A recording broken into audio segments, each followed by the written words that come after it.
Prašau. Labas vakaras, esu narstė alkoholikė. Tai gal nuo vaikystės biškai užeisiu, kad šeima mano buvo, atrodo, normaliai, bet paskui kažkaip pasidarė nenormaliai. Vaikystė mano buvo, turėjau nuo mamos tikrai daug meilės, netgi gal per daug. Čia tęsiasi iki 10 metų. Mes gyvenam senamiestyje, tai ten vaikų ratas buvo, mažas nežinojom blogių žodžių, negalėjom jų šnekėti, kažkaip šiltnamį gyvenom. Ir kada persikraustėm iš Žardininko, tai naujus rajonas, tai tikrai susidūriau su visokiais piktais vaikais, kurie ir skriausdavo, ir visokiais žodžiais apkalbinėdavo, ir pasidariau ir piktesnė, ir blogesnė, ir kažkaip taip, tai man buvo maždaug 13 metų, mama liko be darbo ir, ji tą negalėjo pakęsti, kad jis tokia išsilavinusi viso ir liko be darbo ir iš visko tai Lietuvoje veikia, ant tėvo ir ant mumis varė, kad jį dėl mumis čia yra, ne savo Baltarusiai, tai mamos kaip jį namuose būdavo, bet jį kaip vaiduoklis. Nesikiša, kaip aš gyvenu, iš ko aš gyvenu, kaip pas mane mokykla ir dar kažką panašiai. Tai tėvas griežtas, nuo tėvo galėjai gauti, netgi kada dar gert normaliai nepradėjo, galėjai gauti galvą, kad blogai namai apsitvarkyti, ar pavėlavai, net neklausdavo, dėl ko pavėlavai, ar atsitiko kas nors, galėjo taip trenkti galvą, kad su kita ranka gaudavo, tai... Ir abi nebuvo to, aš net negalėjau kažkam pasakyti, kad ar man kažkas negerai yra, ar su kažkom pasidžiaugti kažkom. Mokintis nenorėjau, tėvai iki 5 klasės mane stebėjo, paskui jau vienodai buvo, tai ir kažkaip taip augė. Sistra vyresnė nuo jos gauni grinai ir mušė namuose, ir mušė, gal skaudžiausia, kada mušė kieme. Ir kiti žmonės tą matė, kiti vaikai, kas žvengė, kas bandė padėti, tai čia labai toks pažeminimas yra, tai ir vienas iki, kada mano kaimynė papasakojo mano tėvams, kas vyko, sestra eilinę kartą mane mušė kieme ir mano tėvai nepaglostė mane per galvą, man pasakė, kodėl tu nepasakėjai. Nors šeimoje sakosi, kas žiūrint yra blogai, kad negalima sakyti, kas ką pridirba ir tada ir panašiai. Tai karočią aš gavau už tą, kad aš tylėjau. Sistra nelabai tenka ir gavo dėl to, bet, karočią yra taip yra. Ir maždaug to pačiu amžiaus sistra vėl bandė mane šokti, tai nežinojau, iš kur jėgų, ar kiek nekenčių turėjau viduje. Aš su peiliu prie gerklės jai pridėjau ir pasakiau, tu manęs daugiau neliesi. Nežinau net kaip. Drebulys stiprus buvo. Tai po to, jeigu aš susijaudinu, man drebulys ir balsas dingsta, kaip ir dabar sėdžiu. Tai kažkaip taip. Tai su sistra mes ir baigėm ant to, kad jie mane jau nebandė skriaustis, bet vis tiek tu augė kaip asmenybė tokia, kad tave visi gali skriausti, nelabai gali į save pastovėti. Ateiti pas tėvų, pasakyti, kad kažkas blogai yra, kad negali, tai gyveni savo emocijom. Ir labai greitai susipažinau aš su alkoholiu, pradėjau augti kieme, namuose tik tais reikėjo būtent 9-10 valandą, o per tą laiką tikrai buvo, kada biškai ir išgerti, tik blaivai namuose pabūti, tai kažkaip taip. Mano vaikystė tokia ir buvo. Jaunystė. Tai gavosi taip, kad aš dar kitą priklausomybę turiu, tai biškai buvau iššokus iš mažo vartojimo alkoholio į kitą priklausomybę, tai ten buvo sunkiau. Tai ir maždaug 4 mėnesį nėštumo, galim sakyti, pradėjau galvoti, kad čia ne mėnesinės susilaiko, o čia aš nėščia. Ir taip pat tėvai apie tą nežinojo, aš buvau viena, maniškis per Klaipėdą čia paieškojo. Aš viena į mokyklą nevaikštau, su pilvu, tai maždaug 4 mėnesių nėštumą atėjau namo ir vartojo visko, kad tik galėjo tą vakarą, Tai nusprendžiau nieko nedaryti, negerti, nevartoti, nerūkyti. Tai nerūkau iki šiol. Su gėrimais paskui prasidėjo ir aš su jumis, su veikla, su medžiaga, tai kažkaip pavyko sustoti. Sunkiai, bet taip yra. Tai ilgą laiką nevartoju alkoholį, gal 1,5 metų, dėl to, kad aš gimė vaikas, ačiū Dievui sveikas, tai man nieks nerūpėjo. Pas mane buvo mano pasaulis, mano vaikas ir nieko nemačiau aplink. Ir vienas gražias buvo kalėdos ar kūčias, užėjau svečius pas giminių, pas vaiko giminių. Tai gavosi taip, kad atsibudau pas stalu, ten aš ne vieną gulėjau, ta prasme, virtuvėje vaikai buvo, jiems kambarys buvo specialiai, tai ten visi vaikai, nors aš su savo vaiku turėjau eiti namo, aš šalia gyvenau, bet gavosi taip, kad išgėriau ir ant autopiloto aš ten šokau, kaip man paskui ir pasako ir nuotraukos rodė, aš nieko nepamenu. Tai tikrai aš negalvoju, kad aš daug geriau, ar dar kažko, aš tada negeriau, aš paprasčiausiai pagalvoju, ilgas tarpas buvo negerimo ir taip man suveikė, ne? Tai ir ką aš padariau, aš išėjau namo, be jokio bachmielo, viskas, vaikas, šeima ir savo reikalus dariau kaip eilinį dieną. Tai nejokio man skabučių nebuvo. Vienintelė, kad po to sykio galim sakyti ne iškart, bet išmokau, kad stiprių gėrimų man negalima. Aš nemėgau, bet aš kažką išdirbinėjau, ir į policiją čia prisišaukiau ir, ir galiu atsibūsti kažkur su kažkom, tai nežinau, kaip aš papuoliau, man atrodo, tik Klaipėdoj buvo, Lietuvoj kažkaip atsirado, mes buvo tokių dalykų, kad gėda prisiminti blaivai, kad toks gyvenimas buvo. Tai ir 16 metais, mano gėrimas buvo toks, kad galėjau išgerti per šventės, galėjau negerti, galėjau penktadienį, galėjau šeštadienį, galėjau barę dar turėjau įvairių gėrimų ir alus galėjo ten stovėti, arba tu neatidarai, arba atidarai pusę ir išpili. Buvo tų stabdžių tikrai buvo. Ir jeigu, kaip sakant, šeštadienį išgeri, sekmadienį atsikeli be jokių pachmielo, žinai, kad yra vaikai, jau 2 vaikai ir varai, darai, ko reikia. Mano draugė niekada nesuprasdavo, kaip aš galėjau po tokio balio judėti ar kažką daryti. Man priklauso tą daryti. Tai mes įsikraustėm iš tėvų maždaug 11 metais ir pajaučiu tą, kad su laiku, kad nėra tėvo už nugaros, aš tikrai, kada žmogus šaukia svetimas, aš galiu sustoti ir vos nesustingti. Aš antiek bijojau to šaukimo, tai gyvendama atskirai nuo tėvų, aš vis tiek tvarkiau būtą, aš plojau indus dėl to, kad ta baimė, kad to tėvas iš kokio nors šono duos tau, tai stipri buvo. Bet su laiku aš pajaučiu tą laisvę, kad aš viena, aš čia šeimininkė.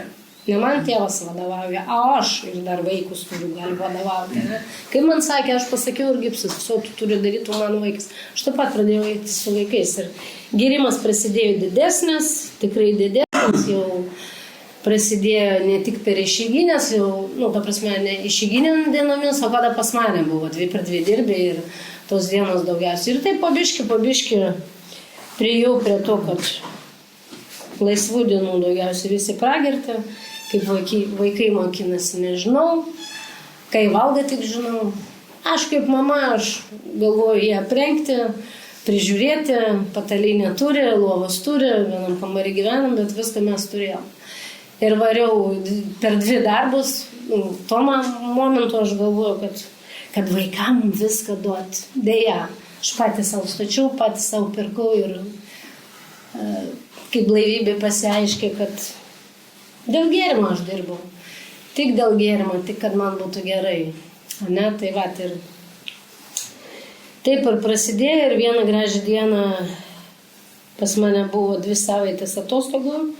Šiandien aš jau iš darbo ir jau vakar grįžau, rytoj grįžau į darbą. Kur tos 2 savaitės, nežinau. Būdavau parke, užmigdavau ant saliuko, būdavau su chebra, sėdim prie ežero, atsibunda viena, pusiau įdegus, kur dalis kūno buvo ant saulės, veidas, rankos, jau senai nugribavo, tai tokių atvejų buvo. Labai daug ir šnekėjau ant staliuko pati su savim ir dainavau pati su savim. Tai alus, aišku, visur prikištas, tai karoči, vaizdas nekoks. Vaizdas nekoks. Ir 16 metais, jau kitų 16 metų jau prasidėjo gėrimas tikrai pakankamai stiprus, kai blaivybė sužinojo apie 3 metus, tas gal tęsiasi, kad geriau dirbau, viso, man nieks nerūpia. Aš tik suprantu, kad man reikia maitinti vaikus, man reikia mokėti už butą, man reikia eiti į darbą, viskas. Daugiau man nebuvo kažkokių ten ar knygų paskaityti, ar su draugais normaliai susitikti be gėrimo, ar pasivaikščioti kažkur tai, ar prie jūros, ar gemti, nieko tokio man nebuvo. Laisvas alkoholis, viso. Tai ir 16 metų atsitiko pas mane nelaimė namie, mirė mano žmogus ir tada prasidėjo, kad aš tą patį mažiausią ribą, kad eiti į darbą, žiūrėti vaikus, aš ir ją praradau. Tai aš buvau biuletenė, pas mane buvo sulūžus ranka, tai sėdėjau be darbo, be žmogaus, galvoju šūdas, gyventi nenori. Geria, žvakė, muzika, verkiu ir viso. Ir aš pamiršau, kad aš turiu vaikus. Kad vaikam irgi bloga, kad vaikam reikalinga mama. Tas pats pavyzdys, kurį mama turėtų nešti. Nieko nebuvo. Aš aplamai pamiršau, kad aš turiu vaikus. Aš virtuvėje, jie kambaryje ir maistas yra viso. Ir nepati gaminu, jau pirkom ir pradėjau lankytis žmonės, kur iš pradžių nors pažįstami kažkokie buvo, vien su vienu, paskui apie 2 savaitės paskutinis tai lankėsi. Aš manau, iš vis man nepažįstami žmonės, tai kažkas atėjo su bonkė ir su ir taip. Buvo toks bendrabutis pas mane virtuvėje su muzika, su dūmais. Aš beveik nevalgiau, vaikai ultimatumą pastatė, jeigu tu nevalgysi, tai mes nevalgysim. Vaikai matė mane namuose, kaip aš, kur tai galima namuose atsigulti, aš visur gulėjau, kartais ir apsimyžus, ir apsivėmus, ir iš pradžio jau mane bandė tempti lovą, kad aš atsigulčiau, žadino, padėdavo, paskui ir tą nedarė, paskui, kur užmigdavau, ten ir atsibūsdavau, ir tualetai, ir kolidoriai, ir apsirengus, ir pusiau apsirengus, tai per 6 savaitės vaikai prisižiūrėjo tikrai. Aš tikrai apie tą negalvoju. Aš geriu, man yra bloga, man niškis mirė, visi planai nafik, viskas nafik, ne, aš taip tų momentų galvoju, geriu belenką. Tai ir aš dėkinga savo gydytojui, kuris mane dėl tos rankos stebėjo, ne, ir jis žinojo, kas pas mane šeimoje atsitiko. Ir jie buvo 2 sykius atėjus namo, vieną sykį aš nepamenu, kitą netadariau, o 3 kartą aš atidariau, puikiai pamenu, 5-adienis buvo ir man buvo pasakyta, kad suprantu, kad pas tavę yra bėga, tau bloga, bet aš turiu pranešti vaikų teisės, vaikai neturi viską tą matyti, ne tokią mamą, ne tokius namus. Tikrai, manau, durys pradarė, ten tikrai buvo pirigarų kvapas ir cigarečių. Į vidų, man atrodo, jį nebuvo užėjęs. Tai ir pasakė, yra priklausomybės ligų centras, Klaipėdoje pas mumis, ne Kauno gatvėje. Duodu tau laiką, kad pirmadienį važiuotum ten, rastum, kur vaikus palikti saugiai ir tikrai ne vienas. Ir ir kažkaip tada mano girta galva dar pagavo mano mamos žodžius, kad jeigu ne man vaikai reikalingi, tai kam dar. Ir tas mane vedė ir iki šiol, galim sakyti, vedė, bet į blaivybinį dėl to jau tik į 5 aukštą. Tai pirmadienį nežinau, kaip aš atvažiavau į tą 5 aukštą. Po 6 savaitę aš vos šnekėjau, vos vaikščiau, drebėdama visko bijai, dar tą ranką sulūžusi. Tai pragaras kažkoks buvo, tu be pachmelo eini į ligoninį, prisiduoti, gulėti. Ir aš ne alkoholikė. Karočiui, ką aš ten veiksiu tarp tokių žmonių, aš jau, kaip pas mumis sakoma, ne prie konteinerio, ne, viską turiu ir varau per 2 darbus, pinigų užtenka. Tipa, alia pas man, aš patys savo statau alkoholį ir dar galiu pavaišinti. Tai va, ir taip papuoliau aš priklausomybės ligų centrą. Tikrai negalvoju, kad aš kažkokia tai netokia. Pragulėjau apie 3 paros ten, aš taip pat nenorėjau gyventi, tai kažkas iš personalo priejo ir pasakė, arba mes iškviečiam tam durkę, galvuškai ir tave išveža ir iš viską, kada tu ten su vaikais pasimatysi, tik suprasi, ir arba tu aprimsti. Ir dabar guli to įstaigai, kur žmonės įsiblaiviai ir gulėk. Taip pat išgirdau, kad jeigu ne man vaikai reikalingi, taip kam, tai. Ir pragulėjęs 21 dieną išėjau, tikrai aš ne alkoholikė, kad čia aš nekėjau, aš nieko negirdėjau, aš tik norėjau kuo greičiau išeiti, ar iš tų paskaitų, tikrai nieko negirdėjau. Pas mane buvo mano bėda, aš galvoju, jūs taip negyvenot kaip aš ir jūs mane nesuprantate. Tai va, gal pirmą dalį va tokią, bet tikrai aš ne alkoholikė. Tai grįžau namo, tikrai ilgai nereikėjo laukti, aš per trumpą laiko pasėmiau, atidariau skardinį ir nežinau, kiek jie gėriau, ar savaitę ar 2 savaitės. Nepamenu. Jau stopo nebuvo. Jau tada kažkur į galvą atėjo mintis, kad tas ir yra. Ne to, kad alkoholizmas, kad aš negaliu, kad jis sustotų. Gerti, apie tą aš tik ligoninį ir girdėjau, ką reiškia alkoholizmas, kaip žmonės serga, ką jie turi nuo to, ką anonimai mūsų dalinasi. Tai kažkur vis tiek atminty liko. Bet aš ne alkoholikė. Pasiprašiau į ligoninę vėl, atsiguliau į ligoninę, tik dėl to, kad išblaivėta. Dėl to, kad aš pati negalėjau išsiblaivėti. Aš net minčių neturėjau blaivėti. Tai va, ir džiaugiuosi, kad mane saugojo tuo momentu. Mano Dievas, kaip aš jį suprantu, ne tuo momentu, aš tikrai nėra Dievo. Ir gulėjus ten, vėl 21 dieną, siūlė į Minnesotą, dar tuo momentu buvo mokama Minnesota. Man vienas iš narių iš senų pažįstamų siūlė atsigulti, jis apmokėtų, žinai, kad tik sveik, vaikam mama reikalinga. Tai kažkokia alkoholikė, man nieko nereikia, man reikia daugiau, greičiau į darbą. Vat mano mąstymas buvo. Į darbą varyti kaip arklys, vaikų nematyti, prisprogti per pertrauką ir per naktį iki darbo. Viso, visas mano mąstymas. Bet vis tiek, antrą kartą, kai gulėjau ir grupėse jau sunkiai, jau dėl to, kad reikia eiti, įsidėjau čia pavydas nesveikas ant tų žmonių, kurie ar dieną blaivi, ar mėnuo, ar 20 metų, jie šypsosi visi laimingi, o tu sėdi tokį, karoči, kampukį ir galvoju, koks pas tavę šudiškas gyvenimas, ir plus blaiva, tu atgamini tą, ką tu pridirbai. Aš nežinau, jeigu aš būčiau blaiva namuose, aš negalvočiau, ką aš pridirbu, bet kada ateini čia, eina paskaitos ligoniniai, nori, nenori, tu krapštai savimi ir tu tikrai savyje nenori krapštytis. Blaiva prisiminti tą, kad tu pridirbai ir tą, kaip tu ilgiai su vaikais, kiek nelankėjai visokių švenčių, kur tavi vaikai laukia, kaip vaikai maldauja niekur neišeiti, arba mama grįžk nakčiai. Nenorisi tą prisiminti. Savęs merki dėl to. Tai ir antrą kartą ligoninį ir po ligoninės aš tos būsenos jaučiau, tai kada išėjau iš ligoninės po 21 dienos, aš išėjau ne alkoholikė.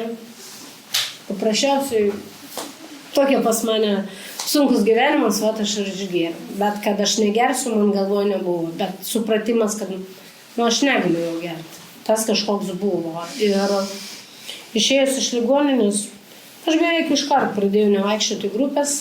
Aš visą gyvenimą buvau pati save.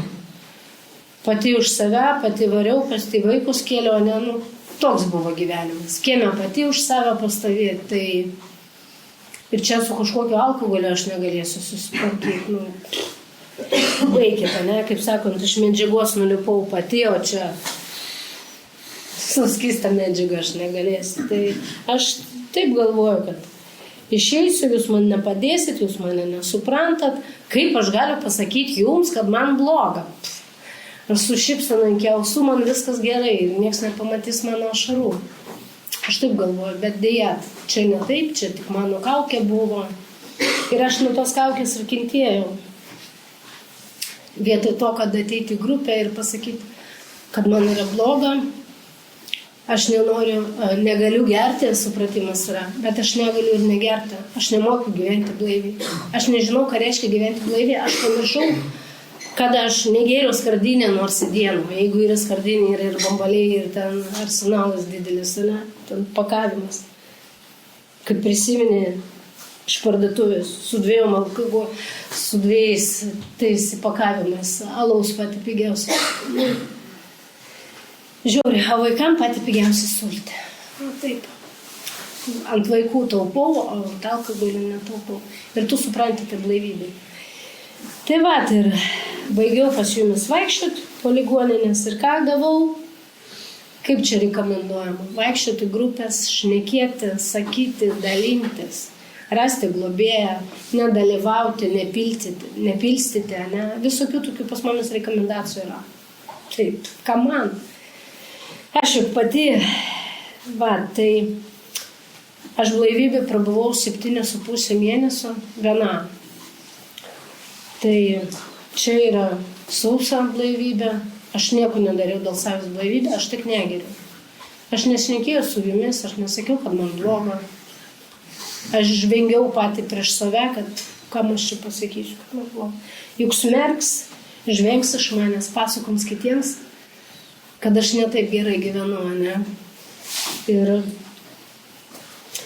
aš kaukiau nuo tos vienatvės, nuo tos skausmo viduj, kad aš nežinau, kaip su žmonėm bendrauti, bijau akis pakelti. Į darbą eini jo dėl to, kad reikia. Bet pasakyti jums, kad man bloga, nors man buvo davus numeris, kad skambink naktį dieną, skambink.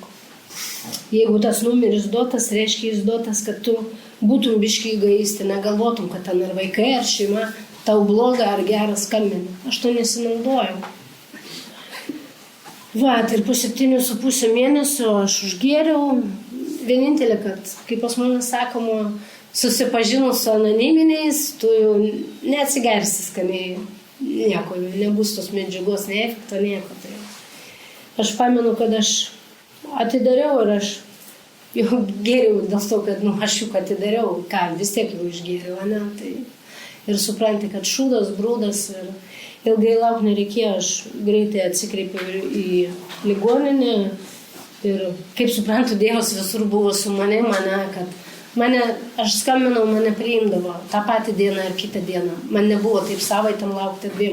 Aš neišbūčiau ir aš negrįžčiau. Tai kažkaip sekdavosi ir gydytojas mane visada girdėjo, kad reikia paguldyti, nors kaip visada nėra vietų, ne, tai ir 3 kartą, kada aš pasakiau savo, reikia gultis į ligoninę, aš savo pasidaviau, kad aš esu alkoholikė, aš nevaldau gyvenimą, aš nevaldau alkoholio, aš nevaldau savo būsenos, aš net vaikų nevaldau dėl to, kad aš girti kiekvieną dieną ir nepamenu, ką jie man vakar pasakojo. Ir va tos sykius, kur aš buvau ligoninė prieš tai, kur aš buvau blaivybėj, vis tiek aš pamačiau tą gerą gyvenimą, aš pamačiau iš ryto nedrebulę, ne. Vis tiek nenori pas jumis čia ateinu, jūs su šypsenom ir pasakojot, kad galima gyventi blaiviai ir džiaugtis tam gyvenimu. Kažkaip, pradedi tos momentus atgaminti ir 3 kartą į ligoninę aš tokia atėjau, kad aš viską darysiu, ką darot jūs, tik išlikti blaivybėj ir džiaugtis tai blaivybėj. Ne kaip 7,5 mėnesio, čia negyvenimas.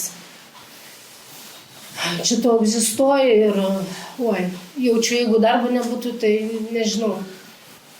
Noras gyventi, nepamenu, kad nebūtų, bet gyventi taip irgi nenorėjau. Ką man blaivybė tokia reikalinga, kad aš net nemoku pasidžiaugti, viskas blogai.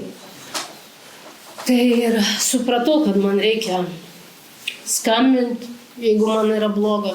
Man reikia bėgti į grubę, jeigu man yra bloga. Reikia ir į ligoninę atsigulti blaivai, jeigu man yra bloga. Tai va, ir Atsiguliu į ligoninę, pradėjau eiti į grupę, sunkiai sėdėjau, vos ne taip, kad Nastė ble, sėdėk, viso. Ir turi išbūti tą vieną dalį, nebambėti ant visų, kad vėl tą patį istoriją, vėl tos pačius žmonės, tas pats per tą patį, Nu, jau pasakiau savo, tylėk, viskas. Ausis atidaryk, burną uždaryk. Klausyk, ką žmonės sako, kai jie dalinasi, ne? Ir su kiekvienu atkryčiu tikrai labai sunku ateiti į grupę, grįžti. Pirmas kartas sunkus dėl to, kad tu atrodo tave smerks, bet nieks tave nesmerkia, tave apkabina ir sako, labas, malonu matyti, ne? Ir tu, žinom, pradedi. Dėl to, kad namuose, ką tu girdėk, tu vėl, O čia ateini svetimi žmonės. Džiaugiausi už tą, kad tu po gėrimo atėjai čia. Čia reikėjo suvokti tą, kad eiti į grupę. Tai ir atėjau tada iš ligoninės čia, būdama ligoninėje. Pradėjau girdėti, pradėjau klausyti, nedrąsiai kažką pradėjau šnekėti, daugiausiai aš verkiau, man ir buvo gėda, man ir buvo skausmas, o dar buvo verkimas mano dėl to, kad aš buvau tarp svetimų žmonių, bet mane priėmė kaip savo, ne žmonės. Mane apkabindavo, man sakydavo, būk su mumis, viskas bus gerai, kažkaip pasikeis, tik būk blaiva, daryk dėl tos blaivybės, ką rekomenduoja man, ne? Svetimi žmonės. O ką, mama? Tokie yra nuokitų. Tai dėl to nuoširdumo žmonių tai ir verki, kad pirmą kartą aš atėjau, man atrodo, 36 metų pas jumis, tai pirmą kartą per tiek metų tave apkabino daug žmonių. Tu jums pasakoju, kaip tu šudiškai gyvenai, kaip tu pridirbai ir čia nieks tavęs nesmerkia ir nepasakoja laukia, kad va tokia ir tokia ir ta. Tai geras jausmas, tik reikia tą viską priimti, kad tavęs nesmerks. Ir aš paskui į ligoninę vėl papuoliau maždaug po 7,5 mėnesio, o trečią kartą, kaip galėjau, aš prašiau globos, aš radau ir globėją, prašiau globos, aš tikrai negalvoju, kad man žingsniai reikalingi, skaityti dar aš ir taip nemėgėja, o čia dar reikia kažkokiam žmogui kažką pasakoti apie savo šūvą, kiek aš pridirbau, kiek man pridirbau. Aišku, daugiau kiek man pridirbau, ne kiek aš pridirbau. Ne? Ir plus aš jau pasakosiu, jų visiems šnekės, pasakos, visi čia žinos, aš taip galvoju. Bet ir šiaip dėl manęs vienas iš lengviausių žingsnių, aš galvoju 10. Bet dėja, su globėju ėjom ir 10 žingsnių aš sustojom. Aš tingėjau viską vakare daryti. Tai ir tas tarpas, kol mes ėjom žingsniai, namuose prasidėjo labai sunki situacija, jie tęsiasi apie 3-4 metus. Kada aš gulėjau ligoninėje, mano vaikai buvo pas mano gerų pažįstamų, tai pakrikštatėviai, mes ant žodžių taip juokavom, tai sūnus vyresnis, tai jis vienas iki su jais buvo, o dukra buvo pas jų visada. Tai gavosi taip, kad grįždama iš ligoninės, vaikas pradėjo ten dažniau lankytis ir miegoti ten. Bet aš kažkur ir tom džiaugiausi dėl to, kad išėjus iš ligoninės, kas kenčia nuo manęs vaikai, artimieji. Ir šokinties, jeigu jis bus, belenkas mūsų kenties, o vaikai pagrinda. Ar ne taip pažiūrėjo, ar ne tą padarė, ar iš vis mane viskas bėsina. Jie kalti, jie gauna. Jie, ne muštinės gauna, ta prasme, o morališkai, šauksmai kažkokie čia, ką aš pamenu, o ką aš nepamenu. Ir trečią kartą gulėdama ligoninėje atsirado vieta Minnesota, jau buvo nemokamai, aš atsiguliau, aš tada jau pradėjau galvoti, kaip Dievas veda, taip ir einu ir iki šiol, taip gyvenu, galim sakyti, ne. Ir atsirado vieta Minnesota ir būdama Minnesota, man skambino tie mano draugai ir sako, karoči, mes šiandien nusprendėm, kad tu esi bloga mama ir, karoči, atsisakyk nuo vaiko, mes ją globosim. Ir buvau šokiruota, norėjau išbėgti iš ligoninės, norėjau kažkokį savo tvarką padaryti, atimti vaiką, nežinau, kas to norėjo, tai džiaugiuosi, kad vis dėlto ligoninė neleidžia, parą laiko duoda pagalvoti. Tai mane neišleidžia niekur dėl to, kad aš būčiau pridirbus bardaką ir su jais kartu ir gerčiau. Ir jie dar rastų mane girta ir iš vis atimtų tą vaiką. Nu, kažką panašiai, ne. Tai vat, sos darbuotoja pasakė, kad aš vis su vaiku pašnekėk, tai vaikas man pasakė, mama, tu durna. Ir viskas, ir man viskas praėjo, bet tom viskas nesibaigė, prasidėjo prieš tyriminiai visokie ėjimai, namo pradėjo lankytis, pradėjo psichologai, pas mane buvo alko psichologas, šeimos psichologas, vaiko psichologas, soc darbuotojai tie tų įstaigų, ne, vaikų teisės, jie važiuodavo namuose, į namus važiuodavo pas dukrą į mokyklą, važiuodavo pas mane į darbą, rinko charakteristiką, ateidavo namo, jie galėjo atidaryti šaldytuvą, atidaryti podą ir kad tam būtų sriuba, kad būtų cukrus netiek, kad būtų daug, nu, karočią, toks žeminimas tikrai tavęs. Tu lipi į blaivybę, aišku, tu negalvoji, kad aš blemba lipu į blaivybę, visi mane bučiuokit ir aš viskas, aš pati geriausia, ne, mane mylėti reikia, bet tuo momentu aš buvau apsupta gerai žmonėms, viena iš jų mano globėja ir tos pačios įstaigos, kur dėl vaiko kariavo, bet kažkaip gavosi, kad jie ant mano pusės buvo, tai nu, karočią, tai aš kažkaip perėjau su jumis, su Dievo pagalba, ne.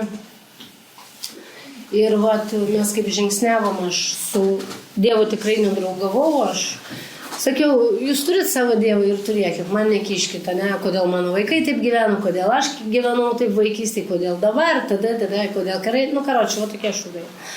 Vat, ir kada mes su globėju bendravom, ką aš galvoju apie Dievą, dar kažką pasirodė visokie faktai iš vaikystės, kad čia vaikystės mano trauma yra ir taip ir gausi, kad dėl manęs nėra Dievo, ne, bet dabar žinau, jis yra, jis niekur nedingo, jis visada šalia manęs buvo, ne, kaip pasakė, prisimink, kas buvo, kur buvai pakliuvus, kokioj būsenai buvai ir, nu, kas tave saugo. Patys daktarai sakė, kad čia ne mes tavo angelai tave ištraukė iš to šiknos, kurioje aš buvau, ne. Tai va, tai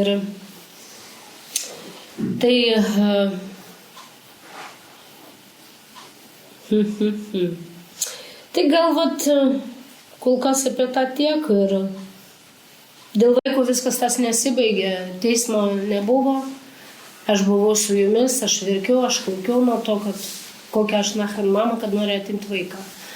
Baigėsi tom, kad mergaitė buvo 16 metų, tada 13 jie buvo, kada šūdas tas prasidėjo. Ir pati atėjo vaikų teisės, parašė ant manęs pareiškimą, kad nenori gyventi su mama, nenori nieko bendro su manim turėti. Ir čia be jokių teismų, prieš tyrimą, dar kažką. Čia viskas staigiai. Tie tapo laikini prižiūrėtojai, tie žmonės, ir jie viską darė, ėjo į kursus, kad globoti tą vaiką, kad mane mamos teisė, o ne, kad aš neturėčiau jau, tai sunku buvo. Aš nenorėjau gyventi, aš vaikiau, čia verkiau, tai visos grupės mane palaikydavo ir ant telefono, dar karantinas tada buvo. Turėjau norą negyventi. Nebijau, kad užgersiu, neturėjau norą gerti, bet suprasdavau, jeigu aš užgersiu, aš nenorėsiu grįžti net į gyvenimą, ne to, kad į blaivybę, aš vis norėjau, kaip sakant, medžiagos daug pavaryti, kad neatsikelti. Ir kažkaip, nežinau, ar aš pradėjau ieškoti pagalbos, klausti, ką man daryti, ar man pasiūlė. Aš atsiguliu blaivą į ligoninę. Čia buvo 20 metais. Atsiguliu blaiva, sunkiai atsiguliu, bet suprantama, kad aš mirsiu, jeigu aš neatsigulsiu. Su jūsų palaikymu aš atsiguliu į ligoninę. Tai tada buvo karantinas, kablis buvo ant online ryšio, man atrodo, ne dar jie, bet gulėjau apie savaitę laiko ligoniniai. Aš tokiam durdomė buvau. Aš kaip be gėrimo buvau. Vat kaip aš nuo stiprių gėrimo atsijungiu ir darau belenką. Aš nevaldžiau savo emocijų. Aš kaip priklausoma esu ne tik nuo alkoholio, aš vengiu vaistų. Aš keletą dienų vartojau vaistus ligoninėje ir paskui atsisakydavau geriau 3-4 naktis nemiegoti, bet paskui užmigtiniai ant vaistų aš galiu pasiesti. Dėl to, kad mano galva taip veikia man. Daugiau ir aš jos nemiegoti eisiu su jais, ne? Tai Ir tada aš priėjau prie to, kad vis dėlto aš sutinku, kad man duotų tie, kaip tie vadinasi, kada bloga vartoti reikia vaistus. Antidepresantus? Jo, antidepresantus aš sutikau vis dėlto, kad man jos reikia ir su globėja šnekėjau, ir ne su vieno gydytoju, kad man reikia, kad mano būsena antiek bloga, kad ją reikia biški pasvarstyti, kad atsistotų biški aukščiau. Tai sutikau pusę metų vartoti tos vaistus, tada ligoninį pragulėjau su vaistais tą savaitę, dėl to, kad, visai, tai ir va, tai ir gavosi taip, kad aš su laiku vis dėlto gulėdama Minesotoje, tada blaiva, teismas buvo į mano pusę, mes sunkiai pasiėmėm vaiką namo ir va tada gal mano žingsnių programa prasidėjo su vaiku, su pačiu artimu žmogu, kad aš, kaip sakant, viską taikiau su dukra, dėl to, kad apie 7 mėnesius vaikas būdamas namuose su manim viską darė, kad aš ar apšaukčiau, ar užgerčiau, kad jį būtų atimta iš manęs.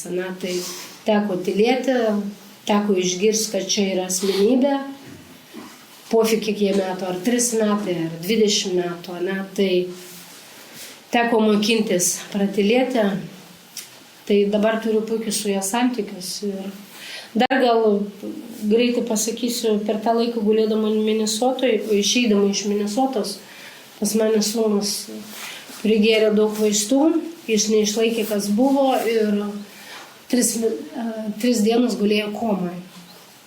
Tai va taip aš buvau apsukta taip pat nariais, su savo Dievu, ir su daug maldom. Ir aš išlikau blaiva tik dėl to, kad aš ėjau prieš tai žingsnius, kad norėjau būti blaiva ir aš buvau tarp jumis. Va, tai gal ir ant to įbaigiam. Visi gyvi sveiki ir su manim. Ačiū Jums, kad pakvietėt, ačiū. Ačiū tau, Anastasija, už patirtį.